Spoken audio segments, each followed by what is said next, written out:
दोस्तों नमस्कार। मैं अभिषेक कुमार यादव आप सभी लोगों का आपके अपने परिवार प्रगति चैनल पे स्वागत करते हैं।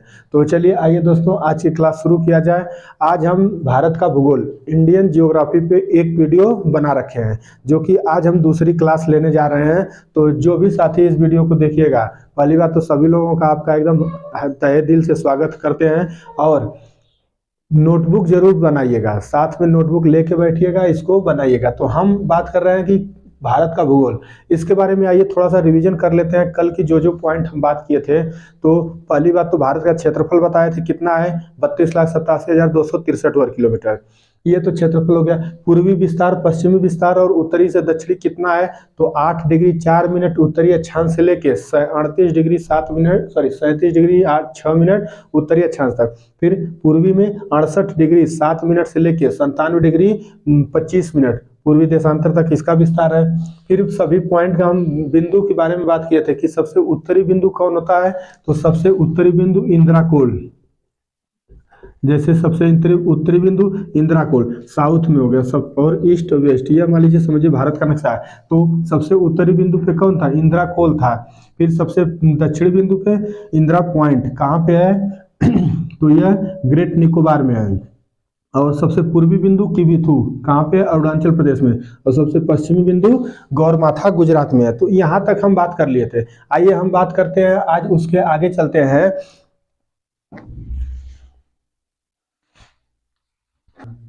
पहला पॉइंट हम लोग नोट करते हैं आज कि भारत का पूर्व से पश्चिम की लंबाई कितनी है। अगर बोलेगा कि भारत का पूर्व से पश्चिम की लंबाई, पूर्व से पश्चिम लंबाई कितनी है, तो यह है 2914 किलोमीटर।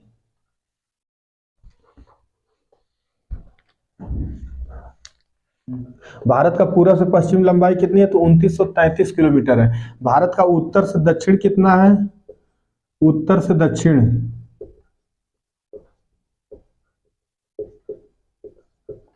उत्तर से दक्षिण लंबाई कितनी है, तो यह है 3214 किलोमीटर। देखिए यह तो दोनों लंबाई हो गई, मतलब पूरब से पश्चिम, पूरब से पश्चिम की लंबाई, पूरब से पश्चिम की लंबाई 2933 किलोमीटर है। और उत्तर से दक्षिण की लंबाई, उत्तर से यहां से दक्षिण की लंबाई 3214 किलोमीटर है।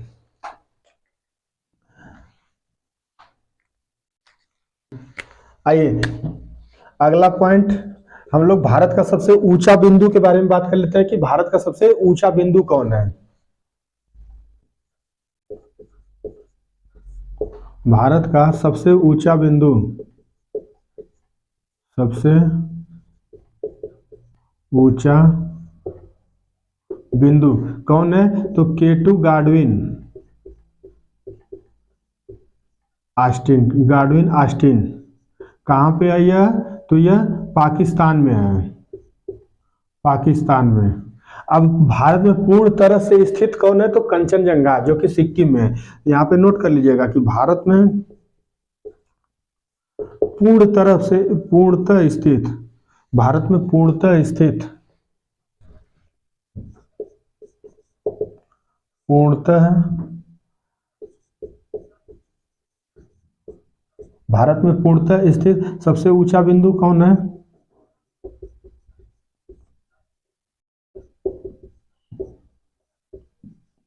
तो यह कंचनजंगा। कहाँ पे है, तो यह सिक्किम में पड़ता है, सिक्किम में। इतना पॉइंट नोट कर लीजिए दोस्तों। आइए अगला पॉइंट हम लोग नोट कर लेते हैं कि भारत का अगर पूछे कि सबसे निचला बिंदु कौन है, तो नोट करिए भारत का सबसे निचला बिंदु, सबसे निचला बिंदु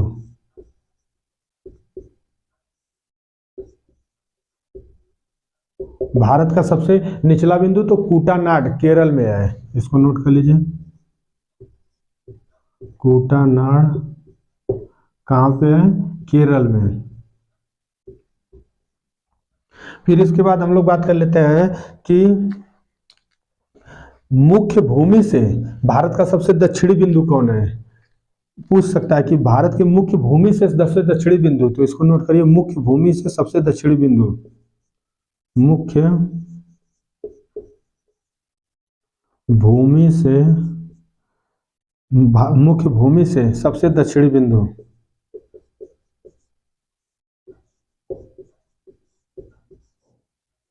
सबसे दक्षिणी बिंदु कौन है? तो यह है कन्याकुमारी।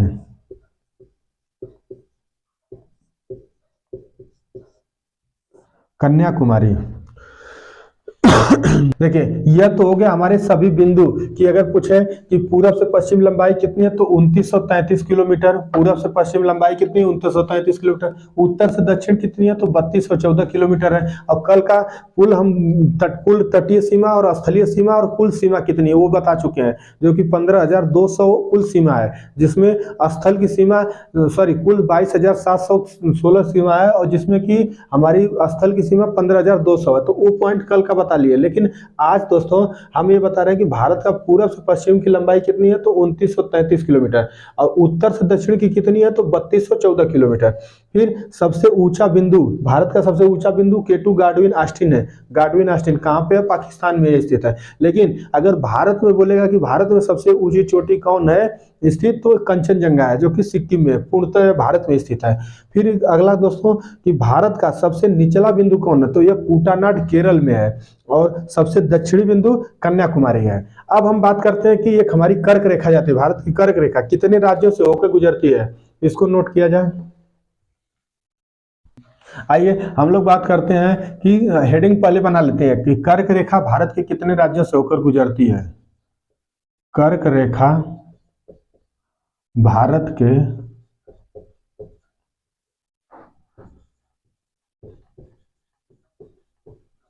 कितने राज्यों से होकर गुजरती है, कितने राज्यों से होकर गुजरती है।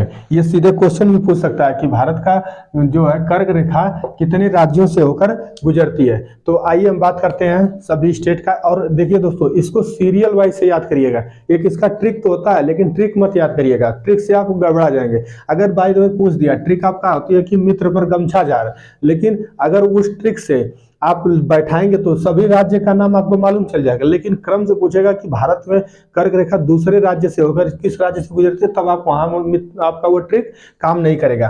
तो आइए हम लोग बात करते हैं कि सबसे पहले भारत में कर्क रेखा कहाँ से गुजरती है। तो पहले सबसे गुजरात, गुजरात, फिर राजस्थान,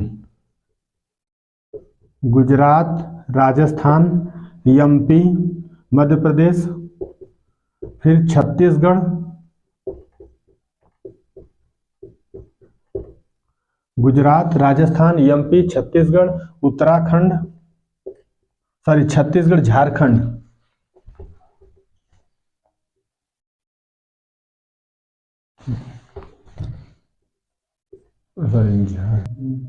झारखंड, झारखंड, पश्चिम बंगाल, त्रिपुरा, मिजोरम, त्रिपुरा, मिजोरम, त्रिपुरा, मिजोरम। देखिए दोस्तों यह पूरा राज्य हो गए भारत के 8 राज्य जिससे कि कर्क रेखा पर गुजरती है। गुजरात, राजस्थान, एमपी, छत्तीसगढ़, झारखंड, पश्चिम बंगाल, त्रिपुरा, मिजोरम। ये तो हमारी कर्क रेखा हो गई, भारत के 8 राज्यों से होकर गुजरती है। अब यही में क्वेश्चन अगर पूछेगा कि सबसे लंबी सीमा कर्क रेखा भी किस राज्य में मतलब कि बनती है कर्क, तो यह सबसे झारखंड की राजधानी रांची पे यह स्थित है। देखिए दोस्तों यहां से एक क्वेश्चन ये पूछ सकता है कि कर्क रेखा की लंबाई सबसे ज्यादा किस स्टेट में पड़ती है और सबसे छोटी किस स्टेट में। तो आइए हम लोग नोट कर लेते हैं कि कर्क रेखा की लंबाई सबसे अधिक किस राज्य में है। कर्क रेखा की लंबाई,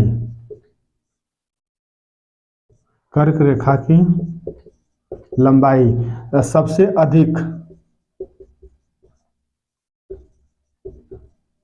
सबसे अधिक बोलेगा तो यह एमपी में है। और सबसे कम अगर बोलेगा तो सबसे छोटी राजस्थान में है। सबसे कम या सबसे छोटी तो यह इसकी राजस्थान में ये लंबाई है। दोनों की लंबाई है। कर्क रेखा की सबसे अधिक लंबाई कहाँ पे, किस स्टेट में, तो एमपी स्टेट में पड़ती है, और सबसे कम झारखंड में। और बोलेगा कि कर्क रेखा किस स्टेट में, मतलब कि किस स्टेट के राजधानी पे होके गुजरती है, तो ये झारखंड की राजधानी रांची से होके एकदम गुजरती है, उस पे स्थित है। तो चलिए आइए इतना नोट कर लीजिए। आइए हम आगे बात करते हैं।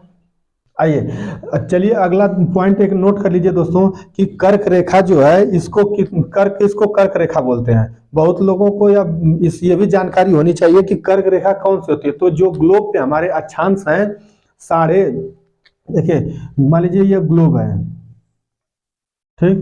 अब इस ग्लोब पे जो 23.5 डिग्री उत्तरी अक्षांश को हम लोग कर्क रेखा बोलते हैं। तो इसको नोट कर लीजिए, 23.5 डिग्री उत्तरी अक्षांश,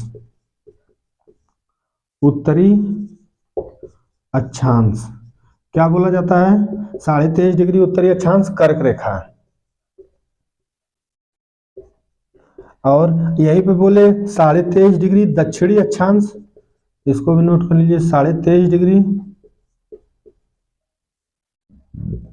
दक्षिणी अक्षांश, तो इसको मकर रेखा बोलते हैं, मकर रेखा। ये दो पॉइंट है यहाँ पे, इसको नोट कर लीजिए और इसको भी जानकारी में रखे रहिएगा कि अगर 23.5 डिग्री उत्तरी अक्षांश कर्क रेखा को बोलते हैं, 23.5 डिग्री दक्षिणी अक्षांश भूमध्य रेखा को। और यहाँ पे एक होती है विषुवत रेखा जो कि 0 डिग्री होती है, और ये देखिए 23.5 डिग्री दक्षिणी अक्षांश, तो यह हो गया 23.5 डिग्री उत्तरी अक्षांश 0 डिग्री, और यह हो गया 23.5 डिग्री दक्षिणी अक्षांश। तो 23.5 डिग्री उत्तरी अक्षांश को कर्क रेखा, 23.5 डिग्री दक्षिणी अक्षांश मकर रेखा, और 0 डिग्री को भूमध्य रेखा बोलते हैं। इसको भी नोट कर लीजिए यहाँ पे पॉइंट बना के कि 0 डिग्री रेखा को भूमध्य रेखा बोलते हैं। तो 0 डिग्री रेखा बराबर भूमध्य रेखा, भूमध्य रेखा या इसी का नाम है विषुवत रेखा।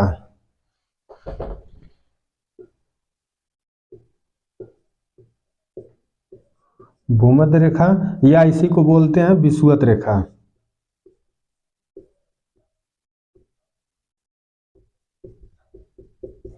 विषुवत रेखा, इतना पॉइंट नोट करिए, फिर आगे हम बात करते हैं।